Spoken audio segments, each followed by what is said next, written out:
ನಮಸ್ತೆ, ಇದು Thursday vlog. ಇವತ್ತು ಬೆಳಿಗ್ಗೆ ತಿಂಡಿಗೆ ಚಪಾತಿ ಮತ್ತೆ ದಾಲ್ ಪಂಚರತ್ನ ಮಾಡೋಣ ಅಂತ ಅನ್ಕೊಂಡೆ. ಚಪಾತಿ ಜೊತೆ ಈ ಪಂಚರತ್ನ ದಾಲ್ ತುಂಬಾನೇ ಒಳ್ಳೆ ಕಾಂಬಿನೇಷನ್, ರುಚಿ ತುಂಬಾ ಚೆನ್ನಾಗಾಗುತ್ತೆ. ಸೊ ಇಲ್ಲಿ 1 ಕಪ್ಪಷ್ಟು ಮಿಕ್ಸ್ಡ್ ದಾಲ್ನ ಒಂದು 10ರಿಂದ 15 ನಿಮಿಷ ನೆನೆಸಿಟ್ಟಿದ್ದೆ. ಆಮೇಲೆ ಚೆನ್ನಾಗಿ ತೊಳೆದು ಒಂದು ಕುಕ್ಕರ್ಗೆ ಹಾಕಿ ಸ್ವಲ್ಪ ನೀರು, ಉಪ್ಪು, ಒಂದು ಸ್ವಲ್ಪ ಅರಿಶಿನ ಮತ್ತು ಒಂದೇ ಒಂದು ಹಸಿಮೆಣಸಿನ್ಕಾಯಿ ಜೊತೆಗೆ ಒಂದು 2 ಚಮಚದಷ್ಟು ತುಪ್ಪನ ಹಾಕಿ ಇದನ್ನ ಒಂದು 2 ವಿಷಲ್ ಬರೆಸ್ಕೊಳ್ತೀನಿ. ಈ ಬೇಳೆ ಎಲ್ಲ ಚೆನ್ನಾಗಿ ಮೆತ್ತಗಾಗಬೇಕು. ಅಷ್ಟರಲ್ಲೇ ನಾನು ಕಷಾಯ ಕೂಡ ಮಾಡ್ಕೊಳ್ಳೋಣ ಅಂತ ಹೇಳಿ ರೆಡಿ ಮಾಡ್ತಾ ಇದ್ದೀನಿ. ಇವಾಗಂತೂ ಚಳಿ ಅಲ್ವಾ, ಮಕ್ಳಿಗೆ ಯಾಕೋ ಗಂಟ್ಲು ಗೊರುಗೊರು ಅಂತ ಇತ್ತು. ಅವ್ರ ಜೊತೆ ನಮಗೂ ಆಗುತ್ತೆ ಅಂತ ಹೇಳಿ ಅವ್ರು ಎದ್ದೇಳಷ್ಟೊತ್ತಿಗೆ ಇದು ರೆಡಿ ಮಾಡೋಣ ಅಂತ ಇಟ್ಟಿದ್ದೆ. ಸರಿ, ಫಸ್ಟ್ ನಾನು ಕುಡಿದು ಆಮೇಲೆ ನೆಕ್ಸ್ಟ್ ಪ್ರೋಸೆಸ್ನ ಸ್ಟಾರ್ಟ್ ಮಾಡ್ಕೊಂಡಿದ್ದೀನಿ. ಇಲ್ಲಿ ಈ ದಾಲ್ ಪಂಚರತ್ನಕ್ಕೆ ಒಗ್ಗರಣೆ ಹಾಕೋದಕ್ಕೆ ಅಂತ ಹೇಳಿ ಒಂದೇ ಒಂದು ಈರುಳ್ಳಿ ಮತ್ತು 1 ಟೊಮೊಟೊನ ಈ ರೀತಿ ಚಿಕ್ಕದಾಗಿ ಹೆಚ್ಚಿಟ್ಕೊಂಡಿದ್ದೆ. 2 ವಿಷಲ್ ಆಗಿತ್ತಲ್ವ, ಅದನ್ನು ಸ್ವಲ್ಪ ತಣ್ಣಗಾದ್ಮೇಲೆ ಈಗ ಒಂದು ಪಾತ್ರೆಯಲ್ಲಿ ಒಂದು ಸ್ವಲ್ಪ ಎಣ್ಣೆ ಹಾಕಿ ಅದು ಬಿಸಿ ಆದಮೇಲೆ ಸಾಸಿವೆ, ಜೀರಿಗೆ, ಸ್ವಲ್ಪ ಕರಿಬೇವು ಹಾಗೆ 1 ಪಲಾವ್ ಎಲೆ ಹಾಕಿದ್ದೀನಿ. ರುಚಿ ಚೆನ್ನಾಗಿರುತ್ತೆ. ಅದನ್ನೆಲ್ಲ ಬಾಡಿಸ್ಕೊಂಡು ಹೆಚ್ಚಿಟ್ಟಿರೋ ಈರುಳ್ಳಿ ಮತ್ತು ಟೊಮ್ಯಾಟೊನು ಹಾಕಿದ್ದೀನಿ. ಟೊಮ್ಯಾಟೊ ಹಾಕಿದ್ಮೇಲೆ ಇಮಿಡಿಯೇಟ್ ಆಗಿ ಸ್ವಲ್ಪ ಉಪ್ಪು ಹಾಕಿಬಿಟ್ರೆ ಬೇಗನೆ ಬೇಯುತ್ತೆ, ಸಾಫ್ಟ್ ಆಗುತ್ತೆ ಟೊಮ್ಯಾಟೊ. ಜೊತೆಗೆ ಇಲ್ಲಿ ನಾನು ಬೆಳ್ಳುಳ್ಳಿ ಅಷ್ಟೇ ಹಾಕಿದ್ದೀನಿ ಕುಟ್ಟಿ, ಶುಂಠಿನ ಯೂಸ್ ಮಾಡಿಲ್ಲ.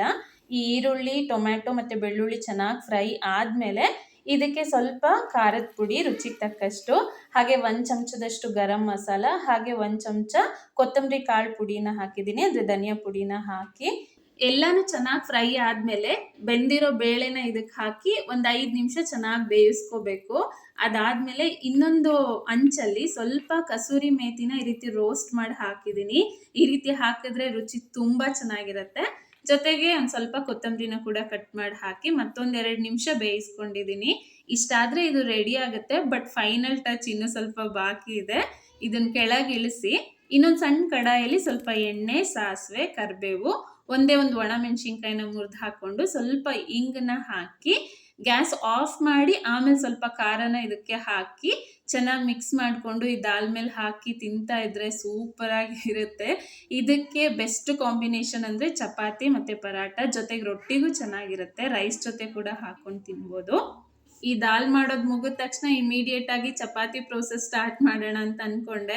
ಅಷ್ಟರಲ್ಲೇ ಮಕ್ಕಳು ಕೂಡ ಎದ್ದಿದ್ದಾಯಿತು. ದೊಡ್ಡ ಮಗ ಅಷ್ಟೇ ಎದ್ದು, ಇನ್ನು ಚಿಕ್ಕವನು ಮಲಗಿದ್ರೆ ಬೇಗ ಬೇಗ ಕೆಲಸ ಆಗುತ್ತೆ.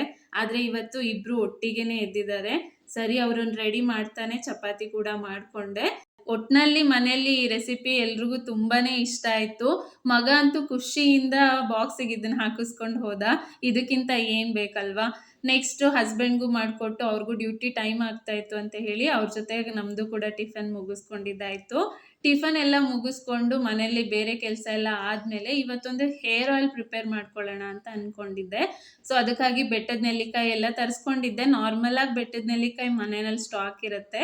ಇದು ಹೆಲ್ತಿಗಂತೂ ತುಂಬ ಒಳ್ಳೆಯದು. ಡೈಜೆಷನನ್ನು ಇಂಪ್ರೂವ್ ಮಾಡುತ್ತೆ, ಸ್ಕಿನ್ ಗ್ಲೋ ಮಾಡುತ್ತೆ, ಹೇರ್ ಗ್ರೋತ್ನ ಚೆನ್ನಾಗಿ ಮಾಡುತ್ತೆ. ಜೊತೆಗೆ ಗ್ರೇ ಹೇರ್ ಆಗುತ್ತಲ್ವ, ಅದನ್ನು ಕೂಡ ಇದು ಕಡಿಮೆ ಮಾಡುತ್ತೆ. ರಾತ್ರಿ 1 ಲೋಟ ನೀರಲ್ಲಿ 1 ಬೆಟ್ಟದ ನೆಲ್ಲಿಕಾಯಿನ ಕಟ್ ಮಾಡಿ ಹಾಕಿ ಅದನ್ನು ನೆನೆಸಿರೋ ನೀರನ್ನ ಬೆಳಗ್ಗೆ ಎದ್ದು ಖಾಲಿ ಹೊಟ್ಟೆನಲ್ಲಿ ಕುಡಿಯೋದ್ರಿಂದ ತುಂಬ ಒಳ್ಳೆಯದು. ಇಲ್ಲಿ ಮೊದಲು ನಾನು ಮೆಂತೆ ಕಾಳು, ಅಗಸೆ ಬೀಜ ಮತ್ತು ಕಲ್ಲಾಂಜಿ ಅಂತ ಒಂದು ಬೀಜ ಸಿಗುತ್ತೆ, ಅದು ಕೂಡ ಹೇರ್ ಗ್ರೋತಿಗೆ ಒಳ್ಳೆಯದು. ಸೊ ಈ ಮೂರನ್ನು ಈ ರೀತಿ ಸಣ್ಣದಾಗಿ ಪೌಡ್ರ್ ಮಾಡ್ಕೊಂಡಿದ್ದೀನಿ. ಅದಾದಮೇಲೆ ಸೇಮ್ ಮಿಕ್ಸಿ ಜಾರಲ್ಲೇ ಬೆಟ್ಟದ ನೆಲ್ಲಿಕಾಯಿ ಮತ್ತು ಕರಿಬೇವನ್ನ ಈ ರೀತಿ ತರಿಯಾಗಿ ರುಬ್ಕೊಂಡಿದ್ದೀನಿ. ಈಗ ಇದಿಷ್ಟು ರೆಡಿ ಆಯ್ತಲ್ವ, ಒಂದು ಕಬ್ಬಿಣದ ಕಡಾಯಲ್ಲಿ 1 ಕಪ್ಪಷ್ಟು ಕೊಬ್ಬರಿ ಎಣ್ಣೆನ ಹಾಕಿ ರುಬ್ಕೊಂಡಿರೋ ಈ ಬೆಟ್ಟದ ನೆಲ್ಲಿಕಾಯಿ ಮತ್ತು ಕರಿಬೇವು ಪೇಸ್ಟನ್ನು ಹಾಕಿದ್ದೀನಿ. ಹಾಗೆ ಡ್ರೈ ಪೌಡರ್ ಮಾಡ್ಕೊಂಡಿದ್ನಲ್ವ ಅದನ್ನು ಹಾಕಿ ಒಂದು 5 ನಿಮಿಷ ಸಣ್ಣ ಉರಿನಲ್ಲಿ ಬೇಯಿಸ್ಕೊಂಡಿದ್ದೀನಿ. ಅದಾದಮೇಲೆ ಇದಕ್ಕೆ ನಾವು ಯಾವ ಕಪ್ ಅಳತೆನಲ್ಲಿ ಕೊಬ್ಬರಿ ಎಣ್ಣೆ ತೊಗೊಂಡಿದ್ವಲ್ಲ ಅದರಲ್ಲಿ 1/4 ಕಪ್ಪಷ್ಟು ಸಾಸಿವೆ ಎಣ್ಣೆನ ಹಾಕಿ ಮತ್ತೆ ಒಂದು 5 ನಿಮಿಷ ಸಣ್ಣ ಉರಿನಲ್ಲೇ ಬೇಯಿಸ್ಕೊಂಡೆ. ಅದಾದಮೇಲೆ ಇದನ್ನು ಪೂರ್ತಿ ತಣ್ಣಗಾಗೋದಕ್ಕೆ ಬಿಟ್ಟಿದ್ದೆ. ಇಲ್ಲಿ ನೋಡಿ, ಈ ರೀತಿ ಕೈಯಲ್ಲಿ ಟಚ್ ಮಾಡ್ಬೋದು. ಇಷ್ಟಾದಮೇಲೆ ಇದ್ರ ಮೇಲ್ಗಡೆ ಈ ರೀತಿ ಒಂದು ಲಿಡ್ಡನ್ನು ಕ್ಲೋಸ್ ಮಾಡಿ ಒಂದು 4ರಿಂದ 5 ಗಂಟೆವರೆಗೂ ಹಾಗೆ ಬಿಟ್ಬಿಡಬೇಕು. ನಾನು ಹೇಗಿದ್ರು ಮದುವೆಗೆ ಹೋಗೋದಿತ್ತಲ್ವ, ಸೊ ಬೆಳಿಗ್ಗೆನೇ ಇದನ್ನು ಪ್ರಿಪೇರ್ ಮಾಡಿ ಇಟ್ಟು ಹೋದರೆ ಸಂಜೆ ಬರೋಷ್ಟರಲ್ಲೇ ಇದನ್ನು ನಾನು ಸೋಸ್ಕೋಬೋದು ಅಂತ ಹೇಳಿ ಪ್ರಿಪೇರ್ ಮಾಡಿದ್ದೆ. ಇನ್ನು ಮದುವೆಗೆಲ್ಲ ರೆಡಿಯಾಗಿ ಹೋಗೋ ಅಷ್ಟರಲ್ಲೇ ಈ ಪಾರ್ಸೆಲ್ ಬಂತು. ಮನೆಗೆ ಏನಾದರೂ ಪಾರ್ಸೆಲ್ ಬಂದರೆ ಅದನ್ನು ನೋಡೋವರೆಗೂ ಸಮಾಧಾನ ಇರಲ್ಲ ಅಲ್ವಾ? ನನಗೂ ಅಷ್ಟೇ. ಸರಿ ಇದನ್ನು ಓಪನ್ ಮಾಡಿ ನೋಡೋಣ, ಇನ್ನೂ ಸ್ವಲ್ಪ ಟೈಮ್ ಇದೆ ಅಂತ ಹೇಳಿ ಒಂದು ಬಾಕ್ಸನ್ನು ಕೂಡ ಅನ್ಪ್ಯಾಕ್ ಮಾಡಿದೆ. ಸೊ ನಾನು ಆರ್ಡ್ರ್ ಮಾಡಿರೋದ್ರಲ್ಲಿ ಒಂದೆರಡು ಐಟಮ್ ಅಷ್ಟೇ ಬಂದಿತ್ತು, ಚೆನ್ನಾಗಿತ್ತು ಇದು ಕೂಡ. ಸೊ ಕಿಚನ್ಗೆ ಕಾರ್ನರ್ ಸ್ಟ್ಯಾಂಡ್ ತರಿಸೋಣ ಅಂತ ಹೇಳಿ ಇದನ್ನು ತರಿಸಿದ್ದು. ಕಡಿಮೆ ಬಡ್ಜೆಟಲ್ಲಿ ಚೆನ್ನಾಗಿರೋಂಥದ್ದೇ ಸಿಕ್ಕಿದೆ, ತುಂಬಾ ಚೆನ್ನಾಗಿತ್ತು. ಸೊ ಇದನ್ನು ಕೂಡ ಬಂದ ಮೇಲೆ ನಾನು ಅರೇಂಜ್ ಮಾಡಬೇಕು. ಈಗ ಸದ್ಯಕ್ಕೆ ಇದನ್ನು ಜೋಡಿಸಿದೆ ಅಷ್ಟೇ.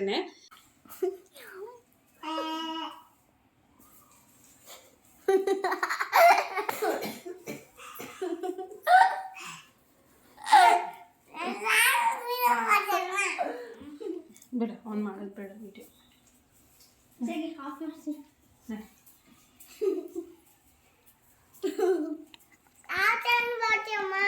ನಾ ಏನು ಮಾಡ್ದೆ ಅಮ್ಮ?